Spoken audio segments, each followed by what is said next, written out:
was not until mosquitoes started to invade my bedroom that I started to check on my camera if the recording was still going on while I rented for almost 40 minutes or 30 minutes about my books read in July, and I was even starting to get into August, but hey, it was a record. That stopped recording at 12 minutes. I didn't feel like, I'm sorry for your ears, but I didn't feel like redoing all that. It's already too long for me, so I'm gonna do a voiceover of what I read. It's gonna be much more faster, and you're gonna have standstill images of the books, of me if you want, and stuff like that. So I'm sorry, my apologies. Maybe this content will be more to your liking, and maybe in English it will be better because I will stop like hesitating so much and having to cut so much in the editing session. So yeah, let's keep going. Here we go again. Well, I go again. You didn't hear the first version. So hi fellow readers, my darlings, and welcome back to the newbies. Yes, I know, I told you in the last video I'd be back next Sunday, but hey, when the time to shoot my video for the following week came, I wasn't at home, so I didn't have my advanced audio equipment, and I didn't want to do hours of editing with my omit subtitles during my holidays. We're not going to complain that I favor quality rather than quantity or timings, right? In short, I had planned to make a reading review video since July the 12th and tell you about the rest of my TBR for what was supposed to be half of the month and therefore my vacation, but in the end, hey, it will really be to talk only about the end of the month, because now I have a reading report to give you of more than a month thanks to the delay in my planning. So let's not waste any more seconds blabbering and let's go! First off, on July the 12th, after shooting my video of the same style, I read Bliss by Emma Green, and I finally finished it on August the 3rd, as I read the entirety divided into small volumes and different dates every 3 books. I had followed the version of the format that I first found on Goodreads, and I finished in a month from the 8th volume to the 12th, coming from, I think, an attack committed against the royal family of the lover of the heroine until the marriage part with the pregnant woman cliché, happy ending, candy pink unicorn, and rainbows like that is not a surprise anymore, so not the most interesting, and it was, yeah, quite stereotypical, so I maintain my 3 stars for this novel. It was so quick to read that I immediately started reading the 4th volume of the off-campus series entitled The Goal and written by L. Kennedy, published in 2016. It was around 340 pages long, but I devoured it all the same and finished the next day. I came across the famous romance trope that so many readers dislike, the surprise pregnancy. Well, it turns out that I didn't find it so badly written. We see that the relationship had already gone to be more than sexual from the guy's point of view before the announcement of his lover's expectancy of his child.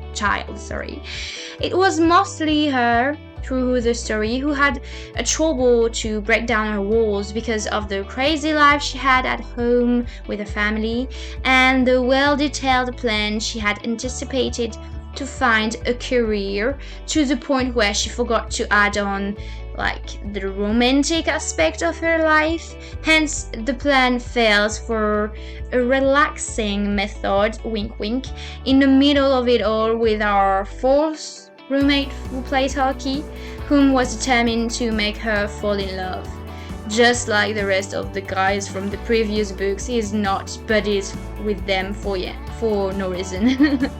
That's why keeping the baby was a bit out of character, I believe, for her, but anyways, that was apparently not that much shocking anymore, so we keep going with the story.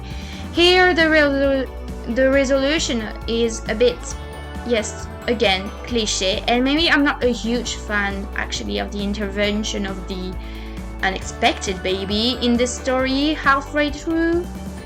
But hey, it's not the worst version of this romance idea that I read in the book, so it got 4 out of 5 stars on Goodreads. Then I read another novel, A Wish for Hers by Tilly Cole, and it was published in 2018.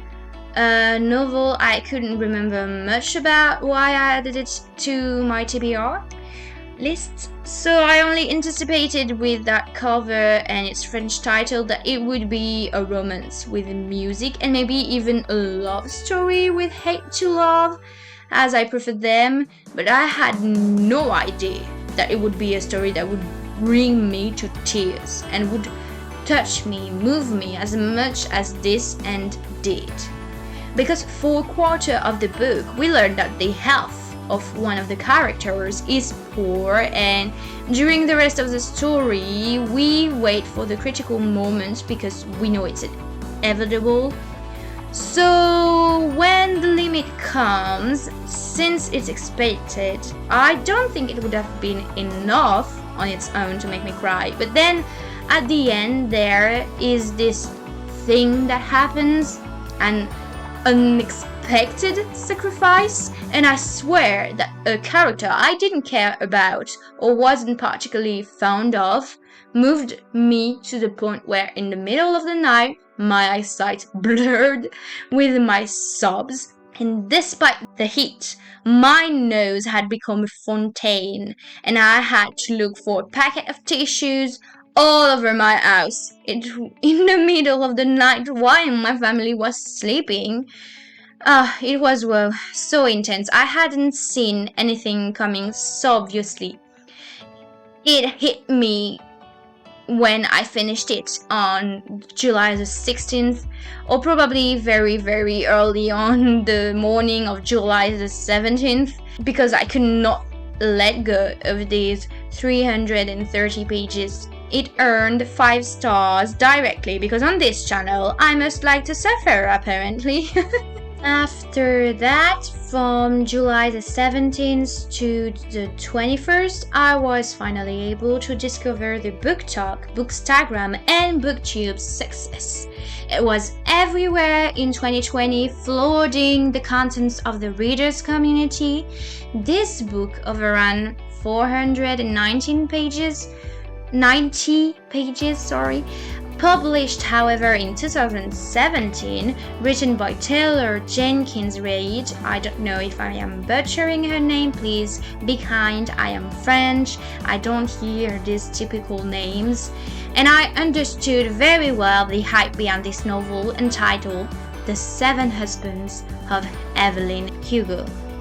So I had read the tags under this book because of course the title was intriguing, but I didn't want to get into it if there wasn't a good romance and if this was going to be just about stories of abused women or a fictional Hollywood star of the 50s with a lot of pretensions in addition to failed marriages. I wanted to find out if I was not going to be, I don't know, depressed or cry for no, well, if that book was made to cry but I would feel it too much and therefore I wouldn't cry, you know what I mean?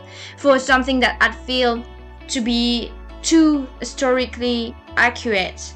Well, I finally saw this like LGBT tag and I said to myself, well, it must be for any secondary characters or the interviewer, since we know there's an interviewer getting closer and closer to the star meanwhile she's reciting her whole life story. So yeah, I didn't expect to be, I guess, so frustrated, mad at the man in the too close to home society at the time depicted, and to be so protective of one of Evelyn Hugo's friends. So I didn't cry for this book, but I remained fascinated by the evolution of the story, and I must admit that the romance moved me a lot, because yes, I specify there is indeed a romance almost through the whole, which makes all these dramatic stories almost worth it. Interesting topics were covered through the entirety: racism, sexism, homophobia, and the final plot twist. I didn't see it coming either, but I would say I didn't feel resentment towards the protagonist like the author or the narrator want us to feel. And in short, I was afraid that it would be too serious and a sort of smart-ass book, even maybe uninteresting and heavy and long, but it was well-written way of telling a story. It captivated me, and I said to myself that if this hidden lifestyle had happened to real former stars of our real world, I have in fact a lot of empathy for them, because they already have to deal with so much gossip, with the fame, the paparazzis, all of that, but judgments about who they truly are must be different than the judgment for the images they are showing. So, in short, it was another 5 stars on Goodreads, yet I do not believe this is my favorite book of July. I read the next young adult romance in 2 days. It's the 4th volume in Jennifer R. Armentrout's series, this time about a policeman and a bartender who have been avoiding each other since an almost drunken one-night stand after years of friendship and a teenage crush from her on him between neighbors. Because he's a bit older than her, she didn't know if he was seeing her as more than just a little girl. This book is called Fall With Me, and I really like the drama and how we don't waste too much time with the miscommunication trope, the secrets, and the characters pushing each other away unnecessarily, at least halfway through these 380 pages published in 2015. I liked how in the previous volume our protagonists of this volume already had scenes that hinted something had happened between them, and to finally have our answers.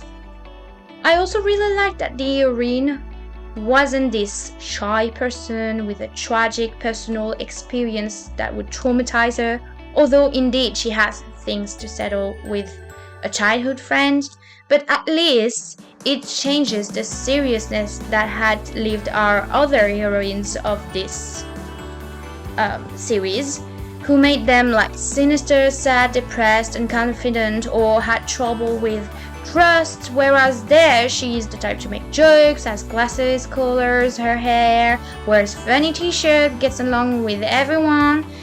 Well, also there is a story of serial killer stalker in which our character finds themselves entangled, but that added in the plot and in the story. There are scenes for them to get closer thanks to that, so therefore can we really complain? In any case, it was a good read. I put 4 stars on Goodreads once again on July the 22nd, or maybe again on July the 23rd, very very early in the morning, because I didn't want to stop reading it when I finished it. Then I read a novel which serves as the first volume before getting to the successful one that is the second, so I had to go through it first to get to the one everyone recommended but I believe that in the end I liked it a little more than the second one, actually, because I think I wondered how it could top this book, as everyone said it would on Insta and everywhere I follow any member of the French-speaking book community. So indeed, it was written by this French author who works rather well, Morgane Moncomble, of whom I had already read another duology with characters who make cameos, sneak peak and appearance that I directly captured and liked in this volume precisely. This is her 2021 release titled The Ace of the Heart, if I translate it, as it is only out in French and German.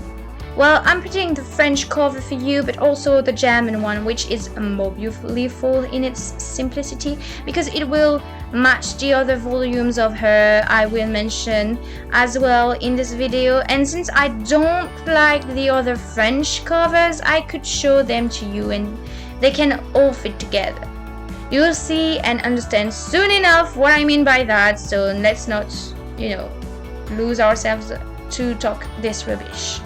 This novel was about 410 pages, so I finished it on July the 24th, so in 2 days again. In July, I really devoured my books. I think that's the conclusion. But let's not go sideways, let's not lose our tracks. So what is it about? It's a romance puzzle with lots of twists and turns that basically knocked my jaw out. It was on the floor. As exposed to us, I was just expecting a guy to seek revenge through poker against the dude who ruined his family life, who will therefore use the talent of a slightly crazy card counter ex-addict of Gambit Games Mademoiselle, whom he pretends to have for a fiancé, to cheat during a tournament. But well, we expect from him to actually, fall in love with her, since it is a romance, and I guess to realize what he's got under his nose, like it's supposed to, calm him down and let him get to the point of his life where he should not be obsessed anymore about the past. But oh my gee, the number of times the two of them surprised me. It was funny at times, but the many plot twists and betrayals from one to the other blew me away. Frankly, congratulations to the authors. I am applauding, because I did not expect so much from this story. It was worthy of a spy movie, not exactly, but an Ocean 8 movie with a big coup and stuff like that, plans and smart stuff and plot twist, and I don't know how to express it, but I was like, oh, this is amazing! But then there's the conclusion of the romance story with all these, plot twists and reveals. I don't know if I ended up expecting a lot from it, and suddenly I was slightly disappointed, because once you get beyond the suspense and the revelation side of the story, this story actually loses some of its superb when it's focusing more on the romance kind of cute way. So it deserved a 4-star rather than 5 from me on Goodreads. My apologies. It was close though, as after a while I really remember it as a great experience, and still now I have a big smile thinking about this book. But after that, well, I read the volume of the last volume of the series of Campus, The Legacy by L. Kennedy, until July the 27th. But I did not expect that, in fact, it would be necessary to read the spin-off of this series before, which books are also in my to-be-read list. I'm talking about Brie Are You, but hey, I don't think I had too many big spoilers about the couples to come. Moreover, I must have already forgotten what was quickly discussed, except for sure the one of the first volume to come, which had already been slightly introduced in the third and hinted at from the previous volume of this series. So to recap, for this last volume we are entitled to 4 short stories about what our 4 duos of this series experience after university as couples. So the life of a pro athlete can influence the timetables, I don't know how to say, of their life as a couple. And they miss each other even though they live together, so they want to respark the flame of their love. And this is like well explained for one. Then there's repeated failed engagement attempts for a second couple, since they didn't quite honestly understood each other about what they were expecting for marriages, engagements and all. Then there's the whole ceremony of marriage and the screwed up honeymoons for another couple, which ends in a little too honest argument. And above all, the not too ideal in terms of timing, because they are at the peak of their careers. They do not have time to slow down a bit, but the girlfriend in this last couple is actually expecting, and she keeps it from her boyfriend because she fears his reaction. So in short, all the couples had the right to a good argument and a good reconciliation with skin-to-skin contact, you know what I mean. It was a matter of finding them back actually in this book, so it was not incredible, but it felt good, so I did like it, and this is for me another 4 stars without thinking about it too much. This is rather becoming automatic for me to give that rating to this book series, and we'll see if that keep up in the spin-off series. So following that, I embarked on volume 3 of the series I had already started, written by Christine Fihan, called Leopard's People. This one is Wildfire, and it is about Connor and his soulmate.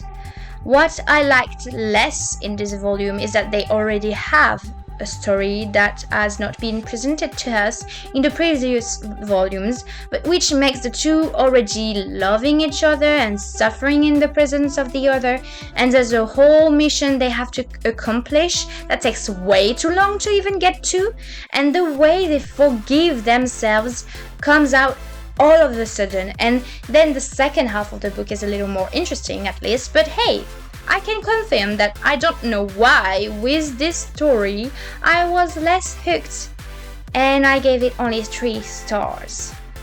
Because it was the beginning of my vacation and I spent time seeing people. I didn't have my family around, so I had suddenly adult life responsibilities of house caretaking, and I wanted to take advantage of the time spent with my honey bear, my baby, my poo. I don't call him like that at all, don't worry, it's just funny. I read much more slowly, and I only finished this book on August the 3rd, when with 470 pages in itself, I could have finished it for July, but hey, it doesn't matter. I still read 17 complete books in July, which for the moment is my better record. It's my score, and I don't think I'll be able to do better for a while, and I haven't for a while as well, so props to me. After all of that, I read the second volume of this successful duology, only for the moment, as I don't know if a third book is in project by Morgan Moncombe, entitled this one, The Ace of Spades. I read it in 3 days. It was 415 pages. So it's definitely a book that I was more curious about and dived deep into the story between this big brother's best friend that she always loved became her bodyguard now that she's a music star with an anonymous stalker who grows braver and braver. The guy was the best friend of the protagonist of The Ace of Hearts, and there was a running gag that persists in this volume that he would be the lookalike of Chris Hemsworth. So I was happy, but this book made me laugh much less, and I already guessed actually the big plot twist, the identity of said unknown stalker halfway through the novel, whereas it is revealed at the very end. So I found that it lacked a bit of originality compared to the first volume, which completely mind-blowed me. So also in the French cover, yes, it is in black and white, so we can't really see her skin color, even though I'm kind of doubtful of what it actually is. But her hair, all smooth and straight there, while she's a braided mixed race character in the story, I'll admit it, it lost me to imagine, well, my characters. Also, the guy on the front looks brunette when he's supposed to be blonde. So here is my little rant, hence my preference for the German cover for once. But hey, I still gave it 4 stars because it wasn't bad at all. I was just less impressed after this first volume, which had so many good details. Although not perfect in the end, I thought that surely this time here from A to Z, the story would keep me amazed because the author would improve with time. But it was more of a romance with a bodyguard and its dark past, not so bad looking, with a young celebrity who realizes how toxic her universe is, especially with social media. So do not get me wrong, that book doesn't belong in the trash because of that. These are subjects that I like, but I was not out of this world novel that made me want to talk about it that much once I finished it on August the 6th. Then I wanted to give Julie Boutin's second volume a chance. While the first tried too hard to be humorous and had many passages that could have been cut, whose romance aspect was long overdue and whose heroine was finally closer to her roommate and made me want to ship them more than her with her boss, who until the first final kiss remains convinced that he hates his unbearable assistant.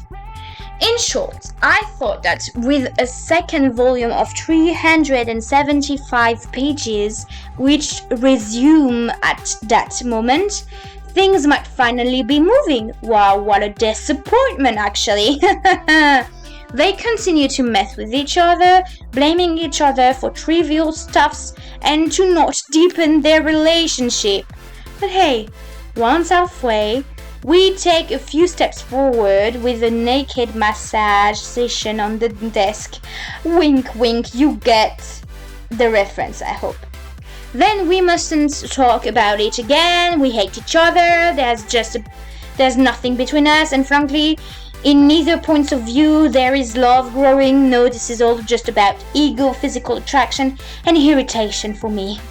Honestly, the pledge, my boss, this dumb ananas, I censor myself just in case, yes, especially since it's my own translation of the title, because lucky for you guys, it's only out in French, did not flash much higher than the first volume, but with the end, where they admit to wanting to become co-workers with peach and eggplants benefits, at least I dare to hope that in the third volume we will finally go into a romance, not an endless chronicle on the worst relationship with a boss, when there are already 1,000 publishings that houses of edition probably released from Wattpad in 2022. I finished it on August the 10th and gave it only 3 stars because I'm nice, and at least the remarks on the physical seem to me less violent than in the first novel, and part of the pledge allowed a secondary character that I like to be more present during this novel, so I did have a few laughs. On August the 10th, I didn't want to end on such a disappointing note though, and I started Forever With You by Jennifer L. Armentrout, the 5th novel in her series, to finish it the next day once more. I devour these young adult simple romance, I must recognize it. It was 317 pages, this one, about two characters who are predicted to end up together at the end of the previous volume. So this is about a former girl not too friendly with the group that we followed so far from the university of the first volumes, but who had relations with warm hugs, we'll say, some with some of the boys as well of this famous group we followed. And as the colleague of our bartender from the previous volume, known to be a womanizer pro of one night stands, without ever seeing these lady friends of the night again. In short, they meet, like each other, sleep together rather well and quickly, and when he doesn't expect to see her again like all the others, she comes to the bar and he is making her and it ends up with her yelling at him properly when she finds him by chance and he dares to tell her everything that he thought was clear between them, and to order her that she wasn't allowed to see him back and be in his bar straight to her face.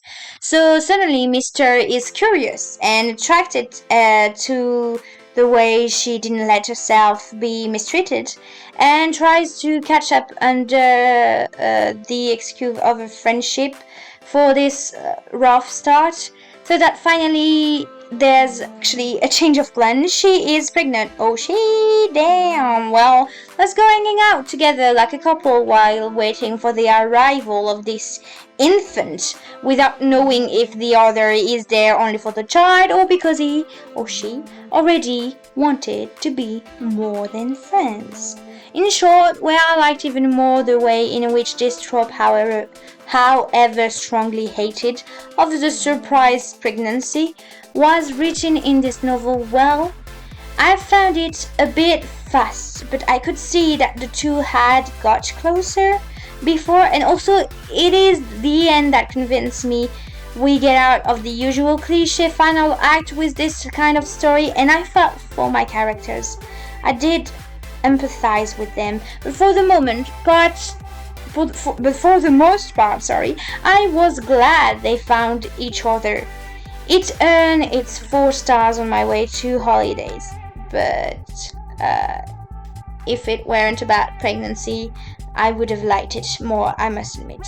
So I read for 3 days at the beach the second volume of Tracy Banghardt's duology on a kind of dystopia or fantasy book, kinda, because this is from another world without magic though, so I don't understand.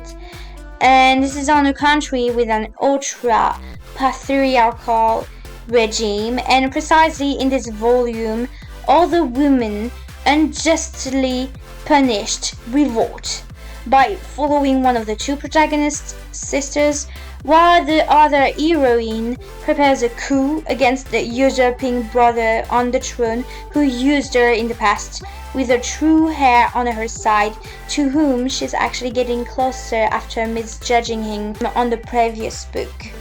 This novel is the sequel to Grace and Fury, and this second volume is called Queen of Realms.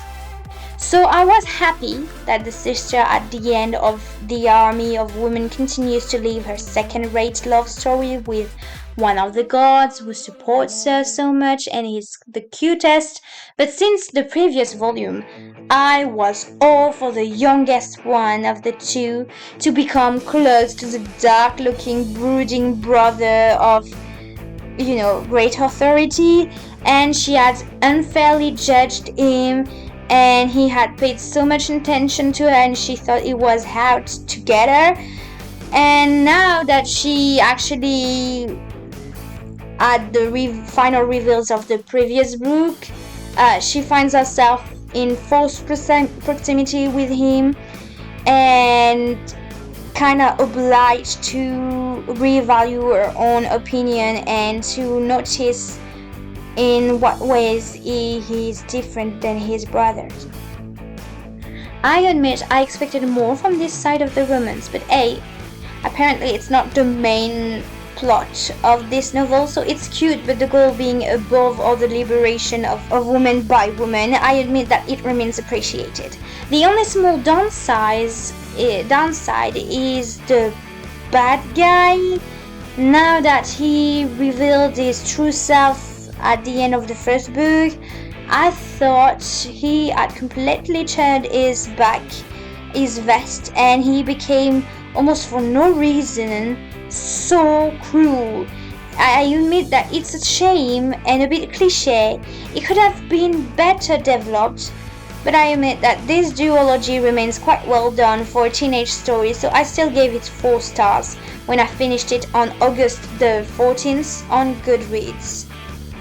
What I read afterwards was the first volume of a supposed romance, but I don't know if it's supposed to fit into the dark romance category, and it actually really isn't my cup of tea, but I didn't appreciate at all the psychology of one of our protagonists, a complete psychopath that was so normalized in his abusive behavior, and the fact that the main female character attempts to challenge him to, I don't know, out of pride, but either become a victim, unable to defend herself, who's quite pathetic, or gets upset over nothing and asks for more, actually. In short, it's a very toxic relationship where on several occasions he does things without her consent, and where he insults her on so many levels, while she is full of extreme and, I believe, too religious prejudices about his style, rock music, that got me a little pissed off at times, but yeah, clearly was the worst out of the two. I liked the fact that classical dance was brought out through her, and I admit I totally preferred her with the drummers, the best friends of our main singer of the group. So this book that Jen Guerrieri wrote is given for title Tinted Hearts, and it's about 395 pages. I finished it in 3 days since I read it on my way back from my trip, and yet not that good of a fiction, but well, it's not to throw completely in the trash, though it's very, very tempting. I managed to, stay curious to see how the author was actually going to turn such a bad start of a relationship into something romantic. And I guess I will see more of it in the second volume after the revelations that were made to the readers at the end, during one of the rare times when we are in the perverse and completely sorry, I cursed, I will blip it, perverse narration of the supposedly broken rock singer. Once again, I'm super nice with authors unless I absolutely hated everything in this book. So I don't give 1 stars, and I even give 2 stars only when I come across a jar that I wanted to try and I actually really didn't like. But since I'm not the target audience and I own up to it, I don't want to weigh down the stats of the book. So here I put only 3 stars on Goodreads when I didn't appreciate it that much, thinking about it afterwards. So that's why even if you go onto my profile on Goodreads, come see, watch and hear my videos, because this is where I get into heavy details of what I thought about books. So then I finished on August the 20th, for me 3 days before, another rather popular book by Morgane Moncomble, also on Bookstagram, published in 2019. It's another very feminist romance, which revolves a lot around a character victim of sexual abuse by an authority figure from her childhood, who is now in her 20s and returns to her hometown, where she has a bad reputation after her mother's death. to take care of her childhood home, where she meets a new neighbor of about her age who has to fight for custody of his daughter. The two quickly turn around and tease each other, and I admit that I liked their love story, but what made me adore this book for me and resulted in its deserved 5 stars is how it is frustrating and moving the whole situation she's in, which is not so out of the ordinary in the end, and that she must confront a former father-in-law who is a member of the local police who now has a new family to destroy. I really cried to the point of worrying my boyfriend who was playing video games in the same room. So it was very well written, and even if I'm one of the rare readers not to be a fan of single father's trope, because in general the charge of a child is too much all of a sudden for the female character, or the child in itself is badly written in the novels, is either too smartass or just kind of useless. I don't get it. But I admit that it did not displease me too much, and that did not take over the problem of the protagonist that interested me more in this book, so that's a fair point. Also, I want to specify that the reason why this book is such a pleasant surprise is because I did not like the cover, and hence I did not look forward to starting my reading. So once again, I gotta be honest with you, I found that the cover aged the characters and did not even look like the appearance of the characters that are described to us in the books. So here is the more general and simplistic German cover. So yeah, I highly recommend this reading of about 450 pages that I translated the title as Our Tormented Souls. And just this morning on August the 23rd, what book have I finished? All Inclusive, yet another romance from 2022 written by Lucy Mimi. It's about a resort animation worker in the Maldives from Paris who faces the consequences of a bad start with the Italian entertainment manager of her complex. She finds herself next to his bungalow. This fine-looking 5 years younger lad takes pleasure in pissing her off just because he can. And in short, it had a good start for an enemies to lovers. Then something worried me on about a third of the story. I could clearly see that beyond all these nasty things that they were swinging around at each other's throats, she was starting to appreciate him, whereas his girlfriend of 2 years was becoming friend with her, and I didn't think that was gonna end well, but it didn't took the route I was afraid it would. So this is not a story where we hate the main characters and there's no cheating. Well, no, there's not no cheating, but it's like you'll understand it. So as we discover that the girlfriend herself is an horrible one, which helps get them in a closer relationship with benefits, we discover the reason why the love interest breaks up with her, and that's much better after that. Anyway, the story about whether or not they get more than sexual gets wrapped up so suddenly that I admit it. I took away 1 star from the 5s of the 372 pages long book. So as for the rest of my TR list, until the start of the French kindergarten, primary, middle and high school season, here is what I have planned. Reveal incoming. I read the short story published in 2014 between the first volume already read and the second come in my TBR of the Rock series by an author whom I cherish enormously, Nalini Singh, and wanted to discover in another kind of genre of romance. Here, young adult with a star. This 125 pages long book is entitled Rock Courtship. It is about the sister of the female protagonist in the first book and the drummer of the rock band we are following on this series. And therefore, I think I'll finish it quickly and move on to the second volume of the romance series, 14s, about the imaginary royal family of North America, which had made a good start, in my opinion, with the first volume, and I loved it.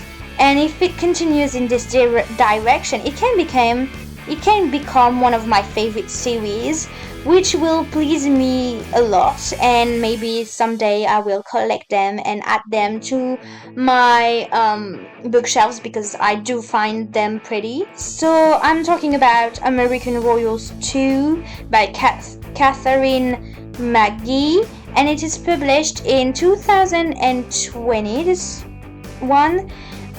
And I know for a fact the fourth book just got out. So the subtitle of the second here I'm gonna read is called Majesty, and it will be about 375 pages, and I expected to finish it before the end of August too. Then I predict I will read the worldwide and especially English-speaking success of BookTok and Bookstagram, and sometimes even of BookTube, which made me really want to get to it because it's a Reylo fanfiction, The Ship of Rey and Kylo Ren, that I adore so much in the last Star Wars movies, except that it's as if they were in an engineering modern university. It's an OU, I guess. So this is what we call them when we modernize stuff or normalize stuff from fantasy, science fiction shows and stuff like that in fanfictions. So I do believe that the trope of false relationship comes into the story, and I've already told you I don't want to be too informed on my books to be able to be surprised, and I admit I like the cover a lot. Those reasons were enough for me to try and join the hype, so it's obvious I'm speaking about, for those who guessed it, knows it by heart, loved it, The Love Hypothesis, the novel of about 360 pages that I plan to finish by the end of August, and written by Hayley Hazelwood. Normally this should be the last book I'll have the time to finish in August, which should make only 12 in total this month, but hey, it's okay. I started with much less, and I'm still proud of how far I've went, or I will be, in less than a year. Then for the beginning of September until the start of school year, I think I will have time for maybe 2 novels.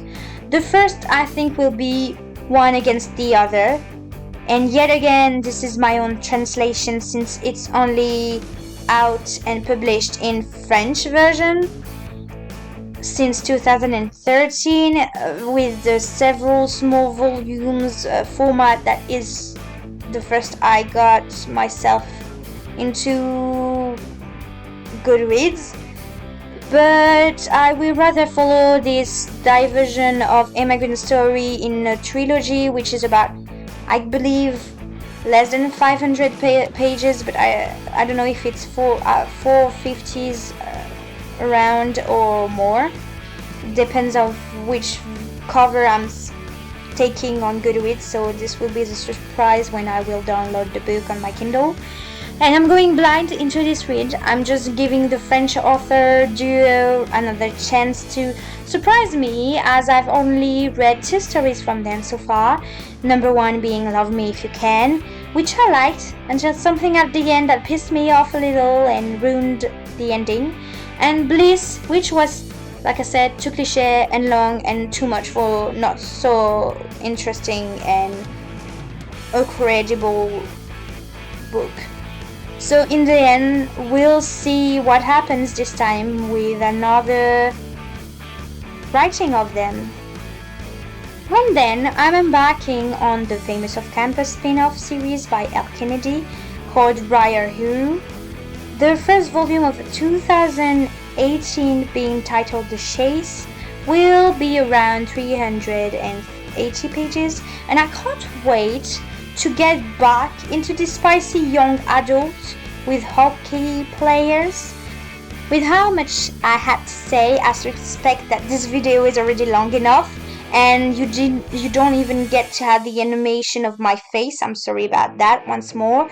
It's really tiring. So I hope you liked it. Still, this is maybe a new format that you are welcoming and warmly, I hope.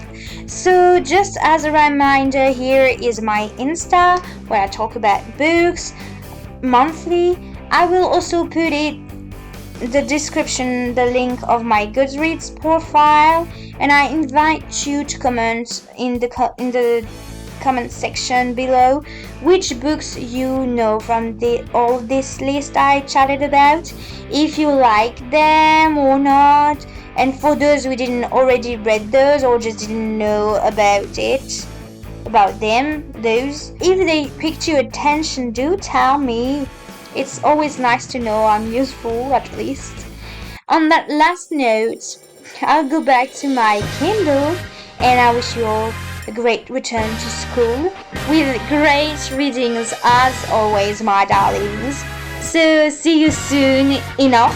Till next time, okay? Bye bye!